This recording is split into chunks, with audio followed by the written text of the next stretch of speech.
We were barely past saying I do when my sister-in-law, Gina, decided to drop a bomb right in front of us, exclaiming, "I'm pregnant with your husband's child." Talk about a cheap soap opera twist. She really went there. But if she thinks she can corner us, she's got another thing coming. Time to show the strength of our marital bond. Here goes our counter-strike. My name is Tina. Every spring, I find myself chuckling over that incident from over 2 decades ago. Back then, I was busy planning my wedding to Benedict, a guy I'd been dating since our middle school days. We parted ways for college, but a high school reunion brought us back together and rekindled our romance. Sounds like a cliche. Well, it was just one of those bonds that wasn't easy to break, that's all. But as we prepared to tie the knot, there was a problem we couldn't ignore.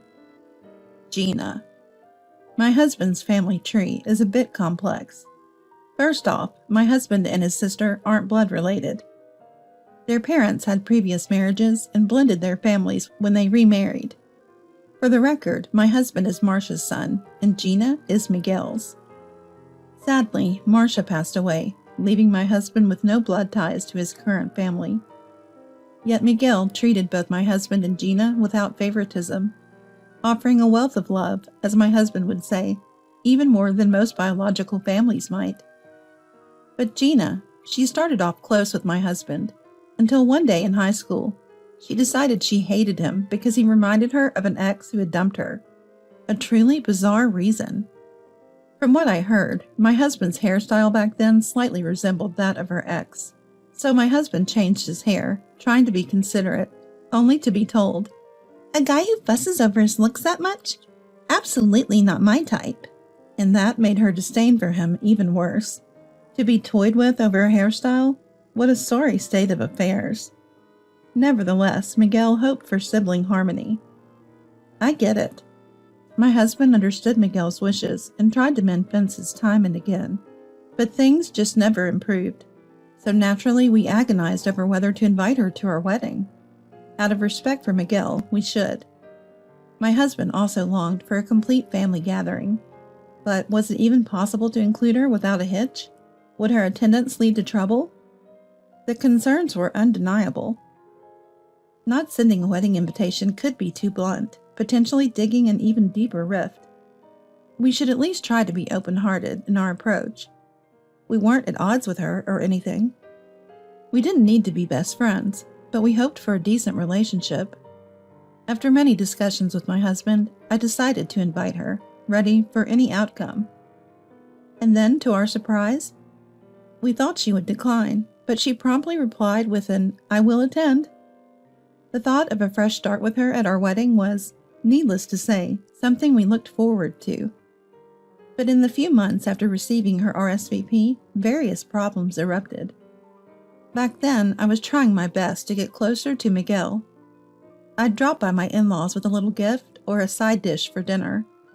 I was more involved with my husband's family than he was, who rarely went back home. In hindsight, I might have not needed to try so hard, but this was all new to me. It was my first marriage, and there was no blood connection between Miguel and my husband. To top it off, my husband and his sister were at odds. And Gina, as a woman, I thought that by blending into the family, maybe, just maybe, I could change the dynamics of the entire household. In my own way, I was overly eager. Whether Miguel knew of my inner turmoil or not, he always welcomed me warmly. He was truly kind. But the problem was, still Gina. At that time, she had caused some trouble at work, got fired, and had become a pro at letting her parents take care of her. In other words, unemployment. And she showed no signs of job hunting. It was even dubious whether she had properly handled her post-employment affairs. After a while, she started greeting me. Considering she used to ignore me, this was progress, right? But things weren't that simple. "Tina, you're here again. Must be tough trying to win over the in-laws. You're not after Dad instead of my brother, are you?" It might have been her idea of a joke, but there was always an unnecessary comment. However, she would say nice things too, like, "That salad you made the other day was delicious. Teach me how to make it. So there were aspects of her I couldn't hate. Maybe she didn't understand the implications of her banter and meant no harm. That's how I started to see her in a better light. But as the wedding approached, her true colors began to show. One day, as usual, I visited my in-laws' home and was chatting with Miguel when his daughter came downstairs and suddenly started rummaging through my bag. Hey, what are you doing? Chill out. I'm heading out. And can I borrow some makeup? I've run out of mine. What? No, that's not okay. Of all things, she was after my lipstick. I couldn't possibly lend it to her. Even if she didn't mind, it was completely out of the question for me. Stingy, huh? Then give it to me. No way, that's impossible. Before I could finish, Miguel scolded her. Don't go through other people's stuff without asking. She seemed to give up reluctantly under her father's reprimand, but muttered under her breath, barely audible. Ah, annoying, and left. Miguel apologized for his daughter's rudeness, but she showed no sign of remorse. But that's not the point. She's always been a bit out there. But was she always the type to snoop through others' belongings? I was stewing over her behavior when the reason behind it became clear. It was 1 week before the wedding. Out of the blue, she called. Hey, can you let me off with a wedding gift around $50? What? I was dumbfounded when she said she found something nice at a flea market and was trying to haggle with the seller. I mean, I'm a bit short on cash. I admit, it's my fault for only using expensive makeup. Well, she's been unemployed for about 3 months, so running out of money makes sense, right? But then, there should be unemployment benefits coming in at some point. I can't believe she's in such dire straits. Unlike my contemplative stance, she was lighthearted. Oh, don't tell Dad about this. A wedding gift is about the thought, after all. Exactly. So $50 is okay, right? Wait, what? Gifts are about the thought, but there is a customary amount. Weddings cost money, and I wish she'd respect the usual rate. Trying to convey my feelings as tactfully as possible, she took it as, lucky me, $50 is okay. Oh no, this is going to be hard to correct without making it awkward. Money is such a delicate topic, even among close family. But $50 is really too little. I hate to say this, but can we make it at least $300? I asked hesitantly, feeling a bit anxious. Her response was outrageous. What? Then I won't attend. It's just my brother's wedding anyway. Wait, hold on. But I don't have the money. If I have to choose between money and my brother's wedding, money is obviously more important, she declared. I just wish my husband could have been here. Unfortunately, it was just the two of us. Given the outrageousness of the situation, I really wanted to say, well, that's too bad, we decline your offer too. As the wedding approached, I had hoped that my husband and she might reconcile. Would my actions now end up saddening Miguel and my husband? After hesitating, I said something I didn't mean at all. Then $50 is fine. Even though it was the spur of the moment, I was frustrated by my own weakness. She hung up the phone cheerfully without a word of thanks, saying, Really? That helps a lot. I was left with nothing but emptiness. Can't she at least say thank you? I felt ashamed of my own poor judgment for thinking I could trust her a little. I no longer had any clue about her true nature. I hadn't been able to bring myself to talk to my husband about her wedding gift before the day of the ceremony. And then the big day arrived. Being the bride was more hectic than expected. I was busy from morning. It's busier than I thought, despite all our planning. I thought when I saw Gina off to the side in a corridor of the lobby. Despite my mixed feelings about the gift situation, I was glad she had come. Just as I was about to approach her, her angry voice filled the air. That's what I'm saying. I'm not satisfied. Not satisfied? But that was the deal from the start. Why is it always me who ends up feeling shortchanged? Gina was trying to stop a man named Mon from walking away. Should I not have come closer? As I looked on confused, Mon gave me a forced congratulatory message. Congratulations on this occasion. He was a friend of my husband and a guest at the reception. Why were Gina and my husband's friend arguing on our wedding day? What was their relationship? He hurriedly said, "Well, see ya," and left. The awkwardness lingered. Just me and her left standing there. Hey, what's going on with you and him? I couldn't help but ask her. It's nothing. Leave me alone. She walked away in a different direction than the man. My husband had seen the entire scene from a hidden spot.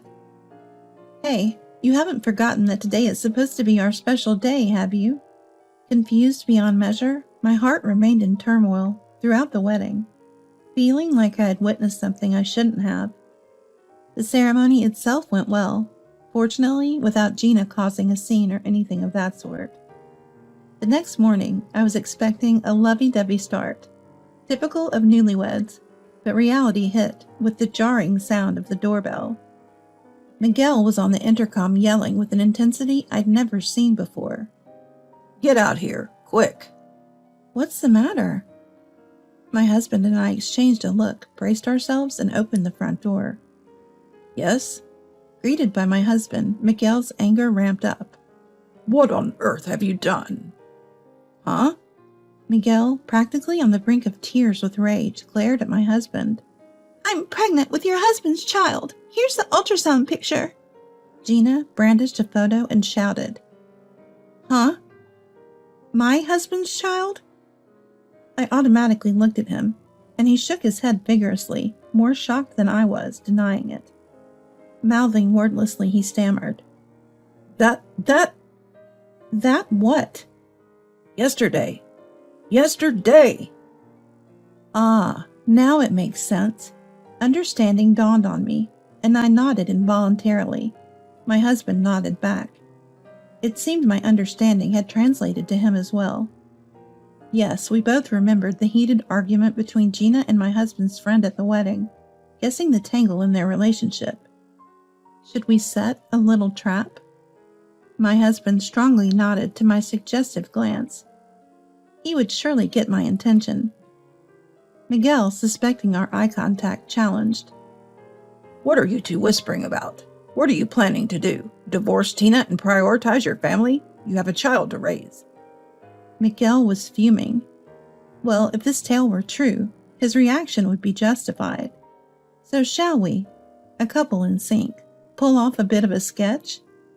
You two? You never broke up? I muttered in a fading voice, and my husband apologized softly. Sorry. Good job, my husband. He got the whole message. At our exchange, Miguel exclaimed. What? Break up? What do you mean? Gina told me she was being forced into the relationship. She said she hated you because you resembled an ex, but that was a lie, and she grew to hate you because you were forcing yourself on her. She looked confused, uncertain how to respond to the turn of events. Ah, I see. She crafted a narrative where she was coerced into a relationship by my husband. Her goal must have been our divorce. Yet the sketch my husband and I are about to perform is a far cry from the scenario she anticipated. Life doesn't always go according to plan. Now it's time for our counterattack. My sister and I have been in love since we were kids. You said I resembled your ex, but surprise, that ex is actually me. My husband delivered a splendid assist, fully tuned in to my feelings. We dated in middle school, but we broke up in high school after he realized our relationship. We reconnected at the reunion, and since he said he was single, I took the leap into marriage. To be betrayed like this? It's unbearable. Following my husband's lead, I continued with an impeccable act. Miguel, completely unaware of our marital farce, exclaimed, This makes no sense. What in the world is going on? I raised my voice in feigned anger. My husband. He lied about breaking up and got engaged to me, all the while still dating Gina. He's been cheating the whole time. This is outright infidelity. I can't stand it any longer. I'm getting a divorce, and I'll be expecting compensation from the involved parties. Miguel was at a loss for words, His head hung low. My husband kept up his act. I'm truly sorry for deceiving you for so long. My sister and I will make sure to pay the compensation. Upon my husband's resigned statement, she leaned forward and shouted, That's impossible! There's no way you can take compensation.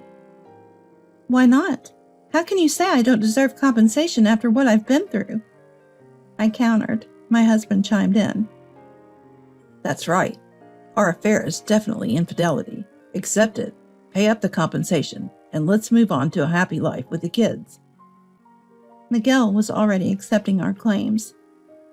Hey, you better come to terms with it too, unless, of course, you have something different to say. Her complexion turned a sudden shade of pale. Ugh! Fine. The child, it's all a lie. We knew that all along. My husband spends most of his time working and dedicating himself to me, a serious man who got promoted after a few years of dating. He's not the despicable type to cheat with 2 women. Why would you tell such a lie? Then the child? Whose sonogram is that? Miguel shook her, his irritation clear. Still, she remained silent. It's my friend's kid, right? What? How did you? Her eyes bulged in shock at my husband's words. It seems we guessed right. I heard the rumors from our classmates. You and he were dating.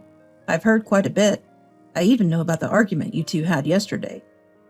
What do you mean? Miguel pressed her for answers. Shaken by Miguel's uncharacteristic sternness, she began to stutter out the whole story. About a year and a half ago, she had casually met him at a bar and they hit it off, which led to an intimate relationship. He had a family and children. Knowing all this, she continued the affair. Unable to let go of the thrill of infidelity, she became incapable of stopping. Eventually, she got pregnant and tried to get him to take responsibility, but he wouldn't hear of it since the affair was consensual from the start. She hadn't been able to contact him afterward, but they happened to run into each other at our wedding, which apparently led to a fierce argument. I was just so mad after getting dumped so harshly. Then Dad found the ultrasound picture. How could I say the guy was married? I was scrambling for excuses. It felt like I was the only one cursed with bad luck. So bitter. I figured if I'm going down, might as well drag everyone with me.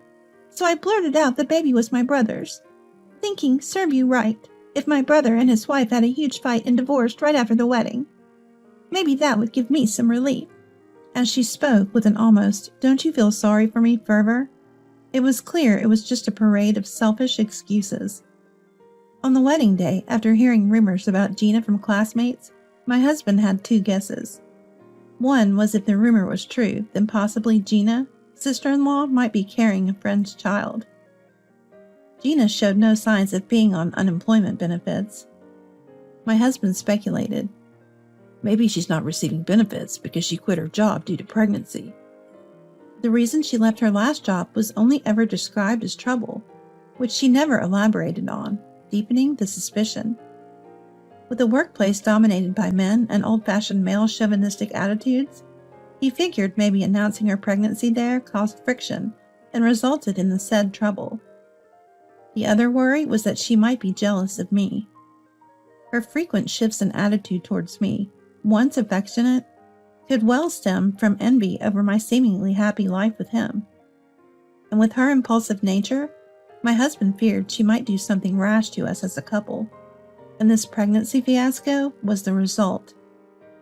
Well, thanks to hashing out this topic endlessly last night, we managed to handle it on the fly.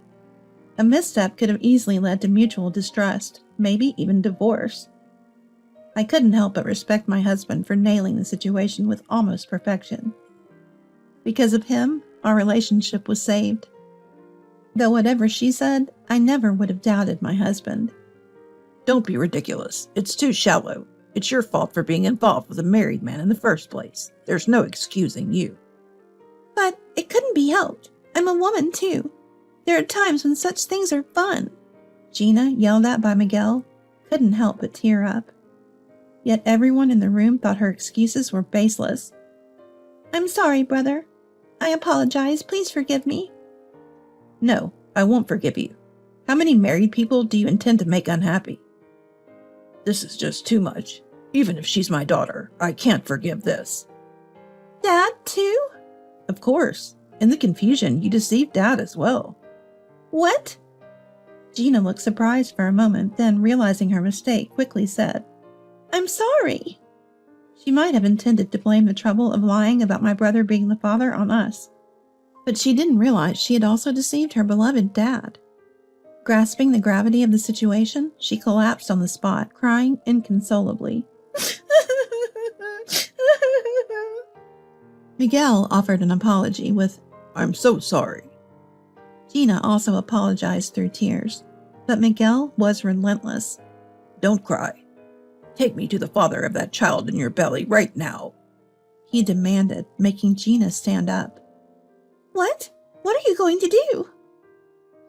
Apologize to his wife, and let's take responsibility properly. This can't go on. No. You mean paying compensation? I don't have that kind of money. Of course, it's about the child. It would be pitiful to let them be affected by your recklessness. Gina was at a loss for words against Miguel's irrefutable logic. After Miguel and Gina left, my husband said with a sigh, Oh, man, sorry about all that.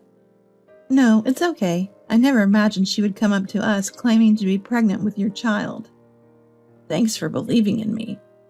Of course I do. Hey, should I have scrutinized the ultrasound picture just to be sure? Oh, give me a break. He replied with a chuckle. We laughed it off, thinking that, despite the mess, perhaps it was an experience that strengthened our bond as a couple that morning. Later on, Miguel visited the man's home with Gina to apologize to his family. He was served with divorce papers by his wife, who also demanded child support, alimony, and distribution of property. Gina was also sued and had to pay compensation. It turned out that for Mon, Gina was just a fling. There was never any marriage on the cards. Ultimately, the child Gina bore was adopted by Miguel's niece, who hadn't been blessed with their own children. The niece's family was financially stable and cared deeply for the child, who is said to be living happily. Miguel occasionally visits, forging a bond with his grandchild. On the other hand, Gina, unable to forget the thrill of her infidelity, got involved with another married man and was promptly discarded. After finally finding employment, she was fired and is now working part-time. Having been sued for compensation twice, she's now juggling day labor and part-time jobs to make the payments. A dire situation I heard about from Miguel. Since Miguel has disowned his daughter, only God knows the kind of life she's leading now, but bad habits are hard to break. As for us, we were blessed with 2 daughters, and our youngest will finally reach adulthood next year. Our eldest daughter became a physical therapist, wanting to do work that helps people. Perhaps because she was so attached to her sister, our youngest has decided to pursue nursing, chasing after her sister's example and working hard every day. They both assure us that they've got our future care covered, which spurs myself and my husband on to not rely too much on our daughters. Lately, we've been hitting the gym to stay in shape. When we celebrate losing a little weight, our kids tempt us with, "Let's go eat steak and put it back on." It's a constant struggle against our desires. To savor this happiness for a long time, we need to stay healthy. We're determined to enjoy life to the fullest, aiming to see our grandchildren, no, our great-grandchildren. We're gonna give it our all.